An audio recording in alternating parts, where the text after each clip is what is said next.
Hey guys, Sty here. So these Overwatch changes are absolutely incredible. The PTR right now is in a place of wonder and merriment, ladies and gentlemen. It is totally beautiful. But this shows us that the dev team are very in tune with what we actually need to make this game a better place. Now, part of me, the little kind of conspiracy theorist part of me, thinks that possibly because we are going into the end of Overwatch League now, maybe there's like more dev time available to actually work on this stuff, and maybe they can make more sweeping changes because they don't sort of fear what would happen to Overwatch League. I mean, maybe they don't care about Overwatch League. Who knows? I mean, do we care about Overwatch League? Not particularly when it comes down to playing the game, because we just want an enjoyable experience. I think things like LFG, which is okay, although now people don't really seem to use it, and the endorsement system, yeah, they're cool and they're a step in the right direction, but I think we need more of that kind of stuff. Anyway, let's go over the entirety of this PTR patch, and let me just explain to you guys why this is bloody awesome, because this just is so goddamn good. So we've got a bunch of general updates first, and we've got like crazy things like Junkrat's Buccaneer skin has been renamed to Bildrat. For some reason, I don't know. Maybe Buccaneer is going to be something else. Maybe we can make a speculation video going, oh, is the next Overwatch in-game event the Buccaneer event? Is that why they've changed the name of the Junkrat skin? We don't know, ladies and gentlemen. I'll get back to that. No, we're not going to do that, ladies and gentlemen, because whatever. They've changed the name of the skin. That's awesome. They added under attack voice lines for Zen, Lucio, and Moira. Again, that's cool. LFG got some updates, so settings will be saved after changing filters on the looking for group browse screen. Again, that's okay. It's like a quality of life thing, nothing too major. The hero gallery gets a nice little what's new option where you click the button basically next to mark all as red, and it will just show you the new items, and then you can decide to buy them if you like. Again, that's fine. It's, I guess, a better way of Overwatch showing you what stuff is new to try and convince you to part with your hard-earned in-game credits to actually buy that stuff. Then, of course, we get onto the hero updates, and there's a list of problems with Overwatch, and they seem to just be systematically going through and fixing these problems. Now, normally in the past, they'd make one change to one hero, or maybe there'd be a change to two heroes on the PTR. Nothing too crazy. And then that's it. And then you don't see any other changes, and all of this just goes live. However, this time, they've decided to just go quite crazy. But before we get into that, check out some general hero updates that we get. So channeled and transformation ultimate abilities now restore ammunition after completion for some heroes. So channeled abilities affected: Junkrat's Riptire, Pharah's Barrage, Roadhog's Whole Hog, and Zenyatta's Transcendence. Transformation abilities affected: Genji's Dragon Blade, Winston's Primal Rage. So this is cool. This means you use these ultimates and you get your ammo back. So none of this Tesla cannon action, turn into Primal Rage Winston, whoa, and then you land and then you just turn back into normal Winston, and then the first thing you do is reload. That feels crap, doesn't it? That doesn't feel very good for like a gameplay flow perspective. So this is just cool. This just means, yeah, you've got your ammo, off you go. It's so cool.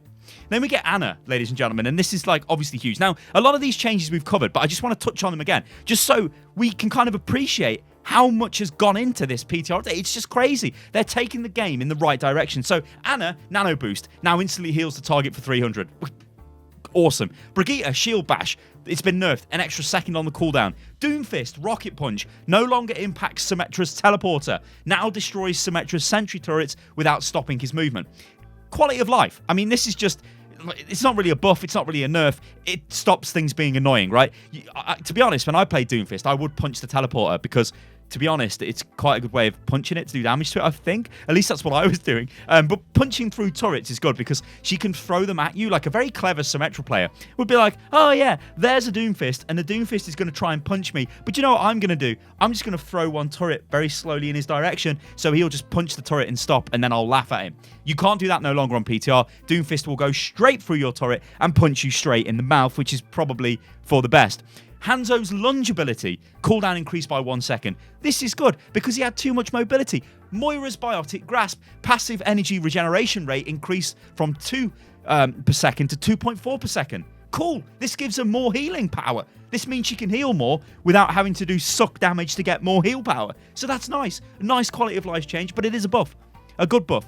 Lucio, well, we know this is ridiculous. So crossfade, so his songs, his auras, increased by 2 meters, which is essentially a 50% increase on what we already had in the radius, even though it doesn't sound like that on paper because it's obviously a radius. It's not a 2 meter line kind of thing going on. That's huge, massive, amazing. Sound barrier, temporary shields granted, increased from 500 to 750, which is again completely, utterly insane. Mercy gets nerfed. she loses 10 healing per second on her staff. Now, that affects her ultimate, that affects her healing output. But Mercy is a hero that's used a hell of a lot. Mercy is like one of the only heroes that's used at every level of the game all of the time. The reason for that is she heals really well, and she's got Resurrect. So it looks like they're trying to rein in her healing. We've covered the Mercy changes a lot, so I don't really want to go into too much detail on that because we've got videos going straight into it. But this is okay. Like, don't worry, Mercy mains. If you've not watched my other videos on this, don't worry. Don't worry about it. This is fine. This is for the health of the game. This isn't destroying the hero. She is still fine. Take it from me. She is still going to be fine. Sombra. This is a bit of a funky one. So they've reduced the size of Sombra's head hit volume. And the dev comments on this are, this is mostly a bug fix, as her head hit volume was abnormally large. Maybe because she's got a massive brain from all that hacking, especially from behind. Previously, if you fired at her from behind, near her upper spine, you could land a headshot. Now her head volume is much more accurate. So this is kind of nice. Then we get Reinhardt. We get a bit of a, I don't know whether to call this a bug fix or, I don't know what this is. This is, I think it's a bug fix. It's like a design fix, I think, more than a, it's not a bug. It's just the way it was. So the decorative insignia no longer protrudes from the shield's surface. The dev comments on this are, by smoothing out Reinhardt's barrier field, he will be able to consistently block enemy abilities and projectiles, e.g. Junkrat's grenades. Now, when Reinhardt deploys his barrier, he's got the thing the barrier kind of emits from in the middle. That's his insignia thing. Sometimes that can poke through the barrier, and you would actually take damage. So splash damage can hit you, even though you've got your barrier up, and it shouldn't hit you. This is a fix to that. Why this has taken so long for that to happen, I don't know, but it's good that it's there, because every Reinhardt main will know sometimes you do take random damage, and you're like, what the hell is going on? I should not have taken damage there. Widowmaker gets nerfed with a grappling hook, a 2-second increase on that from 8 to 10 seconds. Again, the same as Hanzo, it's good. She was too mobile for a sniper, so this is good. It's a good direction. It's like, none of these changes are bad changes. Then we get this, we get Zarya. So she's buffed, and kind of nerfed a little bit, but it's not really that much of a nerf. So the buff is the energy. Drain rate reduced from 2 per second to 1.6 per second. This means you keep your energy longer when you get charged as Zarya. This is really good because this means you can do more damage with Zarya. It means it's more fun to play as Zarya. It means you're not just losing the charge that you've just got. You can rush in there, do damage for longer. It's more forgiving because you don't have like a smaller time window now. It's larger to do that damage. That is really, really good. I really like that change. Graviton Surge. Radius reduced from 8 to 6 meters. So that's a bit of a nerf down, Graviton. But that's just so it doesn't pull everybody in and allows a bit of counterplay. If you go into the dev comments, they pretty much say that. With the reduced energy drain rate, Zarya should be at a higher energy on average, resulting in more damage and quicker ultimate charge times. We've also decreased the wide area of Graviton Surge, so players are more able to aid allies without being pulled in as well. And then there's a very small bug fix to competitive play, which fixed a bug that could cause players to lose endorsement levels if they exited before a match completes, but after the return timer for leaving a player has expired. So this actually affected me. I did lose a level because I was a level 3 and I went down to level 2 after leaving the game when somebody had already left on my team and I thought I could leave. And it pops up the message and says, hey, you can leave. I left and then it instantly de-leveled me. I'm like, what? So it punished me for that, and I still haven't got that level back. So there must be some sort of like negative modifier potentially on my account, because I do get quite a lot of endorsements. But anyway, the reason why I've made this video, guys, is have faith in the developers of this game.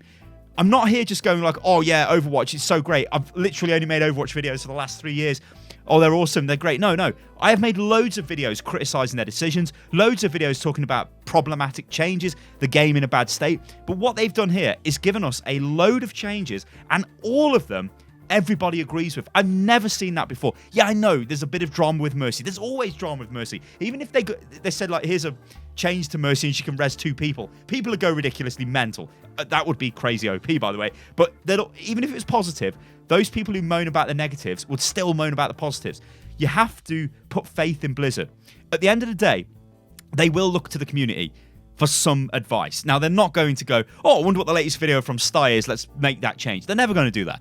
But what they might do is, if they see hundreds of messages, thousands of messages relating to the same problem, maybe that makes them take action. We know they've got the balanced triangle where they look at their data, they look at what the devs think as game designers, and then they look at what the community's reaction is. That's why they're very hesitant to make mercy changes, because they know it can cause a huge negative community reaction, and that's not what we want. You got to remember, at the very end of the day, this is a game. It's a game that we all play for fun. It is not something that we're just sort of bashing our heads against the wall. We're playing it just because whatever. We play it because it's fun. So first and foremost, it needs to be a good, enjoyable game.